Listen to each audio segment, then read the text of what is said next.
दोस्तों आज मैं सूर्या सर की नई मूवी जो कि बहुत ही धमाकेदार है जिसका नाम है कोंगो, उस मूवी का एक्सप्लेनेशन करने वाला हूं। तो बने रहिए वीडियो के अंत तक। तो वीडियो को लाइक करके हमारे यूट्यूब चैनल को सब्सक्राइब जरूर कर लीजिए ताकि नई नई मूवी का एक्सप्लेनेशन का लेटेस्ट अपडेट आप तक मिलता रहे। मूवी की शुरुआत में हम रशिया में देखते हैं। वहाँ के हेडक्वार्टर पर हम जेटा नाम के एक लड़के को देख पाते हैं। दरअसल जेटा के अंदर कुछ दिव्य शक्ति है और रशियन लोग जेटा के दिमाग में कुछ टेस्ट कर रहा होता है क्योंकि उसके दिमाग में कुछ अलौकिक शक्ति होता है। तभी उन्हें मालूम चलता है कि रशियन हेडक्वार्टर से जेटा भाग गया है।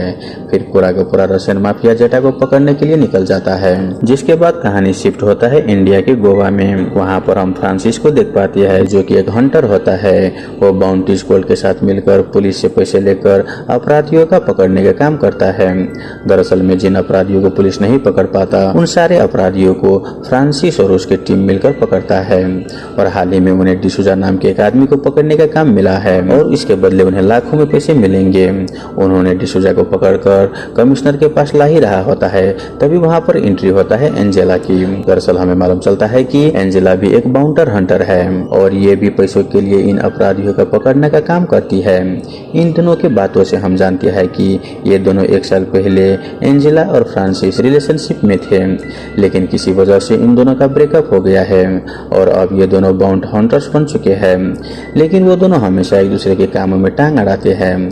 जिसके बाद कमिश्नर इन दोनों का एक और काम देता है और उन्हें मालूम चलता है कि इन्हें एक जीतू नाम का एक शख्स को पकड़ना है और वो आदमी बहुत ही पावरफुल है और उससे भी ज्यादा पावरफुल उसका भाई है। इसलिए उन्हें पहले ही बता दिया जाता है कि जीतू को सही सलामत पकड़ के उसके पास लेकर आए। अगर उससे जरा सा भी खरोच आई तो उसके भाई उन्हें नहीं छोड़ेगा।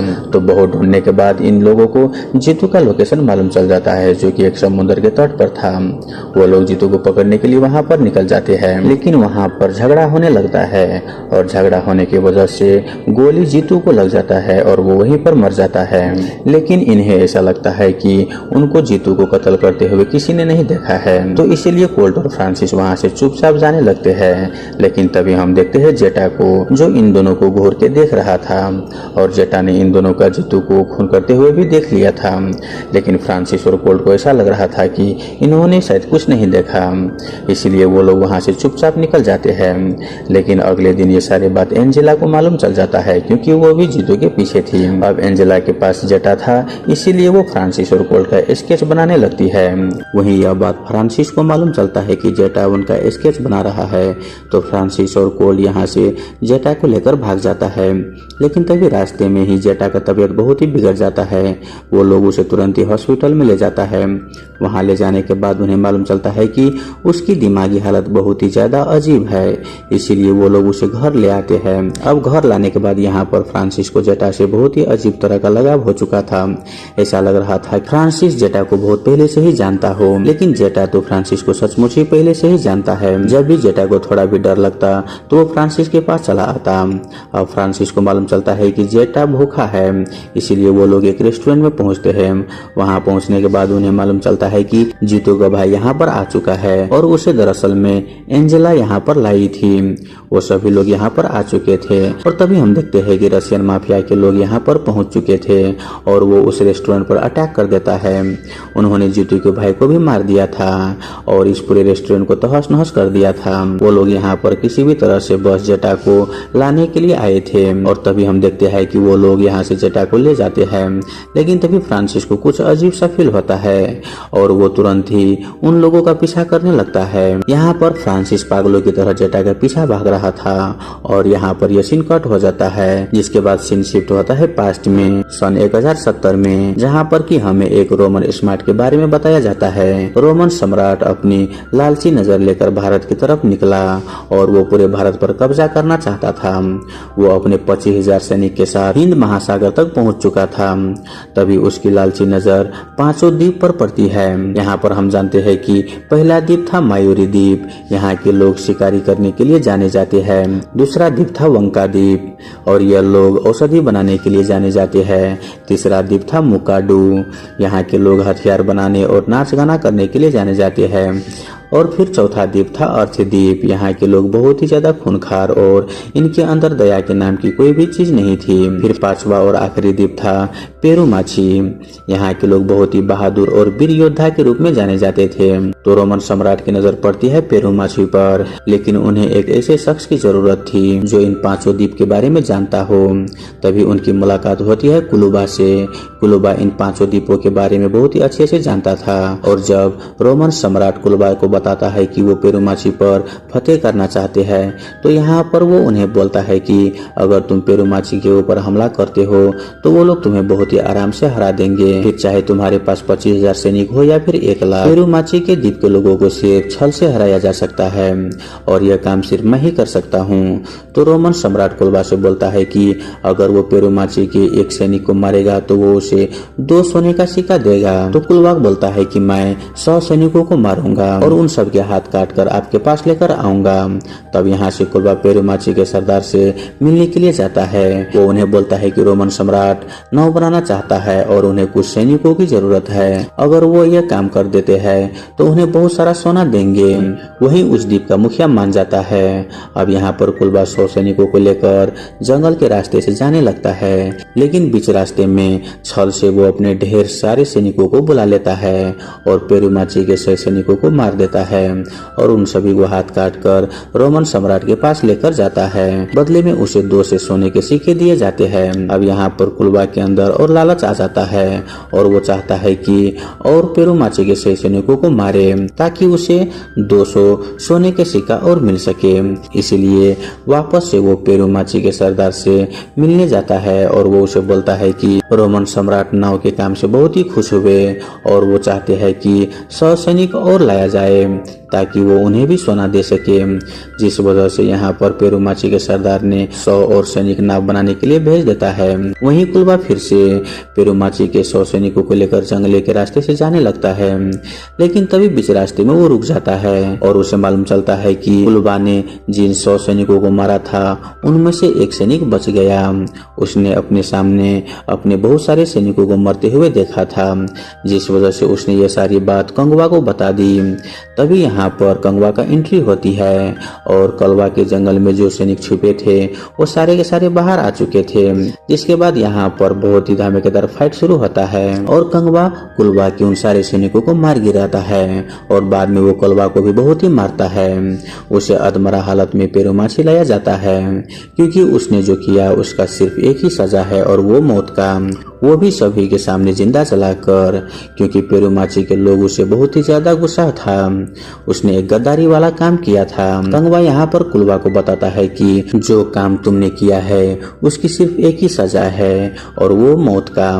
कुछ सोने के लालच में तुमने हमारे बहुत सारे सैनिकों को मार दिया और वो सभी के सामने कुलुबा को जिंदा जलाकर मार देता है। तभी यहाँ पर हम कुलुबा की पत्नी और उसके बेटे पुरवा को देखते हैं और कुलुबा की पत्नी भी कुलुबा के साथ ही आग में जलकर खुद की जान दे देती है, क्योंकि वहाँ के लोग उसके खानदान को भी जलाना चाहते थे, जबकि कंगवा इसका खिलाफ था। जो काम उसके आदमी ने किया है उसकी सजा उसके फैमिली को क्यों मिले। लेकिन मरते वक्त कुलुबा की पत्नी ने यहाँ पर कंगवा से कहकर गई थी कि वो पुरवा की रक्षा करे। तो कंगवा ने कुलुबा की पत्नी को ये वचन दे दिया था कि वो पुरवा की रक्षा जरूर करेगा और उसे वो अपने बेटे की तरह रखेगा।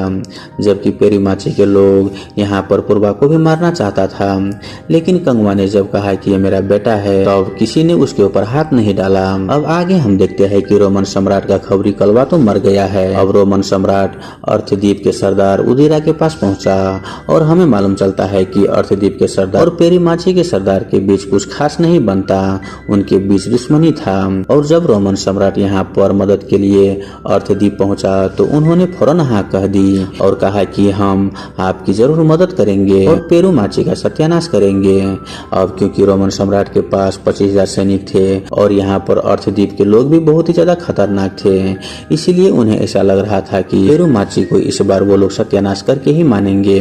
तो अब कुछ दिन के बाद हम देखते हैं कि पेरुमाची के सैनिक सैनिक जब निहत्थे थे तब अर्शदीप के लोग उन पर हमला कर देता है। लेकिन जब यह बात कंगवा को मालूम चलता है तो वो उन सभी का सामना करने लगता है। हालांकि उस वक्त उसके पास कोई भी हथियार नहीं था और न ही उसके तलवार। इसके बावजूद भी वो अर्शदीप के लोगों को सामना कर रहा था और उन्हें बुरी तरह से मार भी रहा था। तभी यहाँ पर कंगवा पूर्वा से बोलता है कि तुम मेरी तलवार लेकर आओ। यहाँ पर पूर्वा भी कंगवा की तलवार लेने के लिए चले जाता है। इसी बीच कंगवा उनसे लड़ाई कर रहा था और उन्हें बहुत ही बुरी तरह से मार रहा था। वहीं यहाँ पर पूर्वा कंगवा की तलवार लेकर आता है, लेकिन वो कुछ ऐसा करता है जिसका हमने कल्पना भी नहीं किया था। यहाँ पर पूर्वा कंगवा के अंदर ही वो तलवार घोंप देता है, जिस वजह से कंगवा बहुत ही बुरी तरह से घायल हो जाता है। वहीं पूर्वा फिर जंगलों के रास्ते से भागने लगता है। वहीं यहाँ पर कंगवा बुरी तरह से घायल था, इसके बावजूद वो उन सभी लोगों से लड़ रहा था और बहादुरी से सामना कर रहा था। यहाँ पर उदिरा के 3 बेटे थे, उनमें से 2 बेटे को यहाँ पर कंगवा ने मार डाला था। अब यहाँ पर कंगवा ने पूर्वा को पकड़कर वापस पेरुमाची लेकर आया, लेकिन यहाँ के लोग अब पूरी तरह से बहुत ही नाराज थे और वो लोग भी पूर्वा को मारना चाहते हैं। लेकिन यहाँ पर कंगवा सभी को बताता है कि उसने पूर्वा की माँ से वादा किया है कि वो मरते दम तक पूर्वा की रक्षा करेगा। साथ ही यहाँ की एक और बात मालूम चलता है कि उदिरा जल्द ही पेरुमाची पर हमला करने वाला है, लेकिन पेरुमाची के लोग चाहते हैं कि पूर्वा को काले जंगल में भेज दिया जाए। लेकिन कंगवा कहता है कि अगर पूर्वा काले जंगल में जाता है तो वो भी उसके साथ जाएगा। अब ना चाहते हुए भी कंगवा पूर्वा के साथ काले जंगल में चले जाता है। इधर मालूम चलता है कि काले जंगल में जो भी जाता है वो वहां से बचकर कभी वापस नहीं आया। लेकिन अगर कंगवा पूर्वा के साथ रहे तो पूर्वा को कुछ भी नहीं हो सकता है। तो वो लोग काले जंगल में चले जाते हैं। लेकिन यहाँ पर अभी भी कुछ ठीक नहीं था। यहाँ पर पूर्वा अभी भी कंगवा से नफरत करता है, क्योंकि कंगवा ने उसके पिता को मारा था और उसके अंदर यह गुस्सा बहुत ही बढ़ते जा रहा है, जबकि कंगवा पूर्वा को बहुत ही अच्छे से ख्याल रखता है। वहीं दूसरी तरफ अर्धद्वीप के सरदार उधिरा को यह मालूम चलता है कि उसकी दोनों बेटा का मौत हो गया है, तब उसे बहुत ही ज्यादा गुस्सा आता है। तभी यहाँ पर रोमन सम्राट आता है और वो अधीरा से बोलता है कि तुमने पेरुमाची को सत्यानाश करने का वादा किया था, अगर तुम ये नहीं कर पा रहे हो तो हमारा सोना वापस कर दो। वहीं यह बात सुनने के बाद अधीरा वो रोमन सम्राट को मार देता है, ये कहकर कि यहाँ पर अब बात सोने की नहीं है बल्कि उसकी बेटा का है जो कि मारा गया है, इसीलिए यह अब पर्सनल हो गया है। और जब तक वो कंगवा को नहीं मार देता तब तक उसके दोनों बेटों के मुक्ति नहीं मिलेगा। अब अधीरा का एक ही बेटा बचा था और वो भी पेरुमाची की औरतों के ऊपर सफेद जंगल में हमला कर देता है और उन सभी को बंधक बना लेता है और उनसे बोल रहा होता है कि कंगवा को बुला कर लाओ, नहीं तो मैं तुम सबको मार दूंगा। लेकिन उदिरा के बेटा इन्हें बहुत ही हल्के में ले रहा था, जबकि कंगवा ने इन सारे औरतों को फाइट करने की ट्रेनिंग दी थी, जिस वजह से ये सारी औरतें यहाँ पर अधीरा के बेटे को बहुत ही बुरी तरह से मार डालते हैं। जिस तरह से पेरुमाची के औरत ने अधीरा के बेटे को मारा है, सभी को अच्छा नहीं लग रहा था। यहाँ पर 5 द्वीपों के सरदार इकट्ठा हो जाते हैं और वो न्याय करने वाले थे कि आखिर अब क्या करना चाहिए। यहाँ हम देखते हैं कि जब अधीरा अपने अंतिम बेटे का शव देखता है तो वो और भी ज्यादा गुस्सा हो जाता है और वो इतना गुस्सा हो जाता है कि वो वहाँ पर तबाही मचाना शुरू कर देता है। अब वो किसी की भी नहीं सुनता। यहाँ पर वो इन 5 द्वीपों का मुखिया के ऊपर हमला कर देता है और वो उन सबको जान से मार रहा होता है। आखिर में पेरुमाची के सरदार को भी वो बुरी तरह से मारने लगता है। लेकिन मरते मरते पेरुमाची के सरदार ने यहाँ पर कंगवा को एक बाज द्वारा खबर दी थी कि युद्ध अब आरंभ होने वाला है। वहीं दूसरी तरफ हम देखते हैं कि काले जंगल में पूर्वा के ऊपर एक मगरमच्छ ने अटैक कर देती है। वो उसे जान से ही मारने वाला था, लेकिन तभी वहाँ पर कंगवा आता है और वो उस मगरमच्छ को जान से मार के पूर्वा को बचा लेता है। तभी वो बाज तीर लेकर कंगवा के पास आता है और उसे मालूम चलता है कि पेरुमाची के सरदार को मार दिया गया है और अब युद्ध होने वाला है। वहीं हम देखते हैं कि उधिरा उस द्वीप की ओर बढ़ने लगता है और वो उन सबको मारना चाहता था। तभी उधिरा और उसके सैनिकों को नजर पड़ती है काले जंगल की तरफ। वहाँ पर बहुत सारे आग जल रही थी, जिससे कि उन्हें ऐसा लगता है कि पेरुमाची के सारे सैनिक जो है वो काले जंगल में भाग गए हैं, जिस वजह से उनके सारे सैनिक काले जंगल की तरफ मुड़ जाती है और वो सभी लोग काले जंगल में हमला शुरू कर देता है। जबकि यह सब कंगवा का सेटअप होता है। वो उन सभी को काले जंगल की तरफ खींच कर लाना चाहता था ताकि पेरुमाची पूरी तरह से सुरक्षित रहे। जैसे ही काले जंगल की तरफ उधिरा आते हैं तो यहाँ पर कंगवा उनके ऊपर हमला कर देता है उसने पहले से ही सेटअप करके रखी थी, जिस वजह से वो इन सारे सैनिकों से लड़ने लगता है और उन्हें बुरी तरह से मारना शुरू कर देता है, जिसमें पूर्वा भी अब कंगवा का साथ दे रहा था।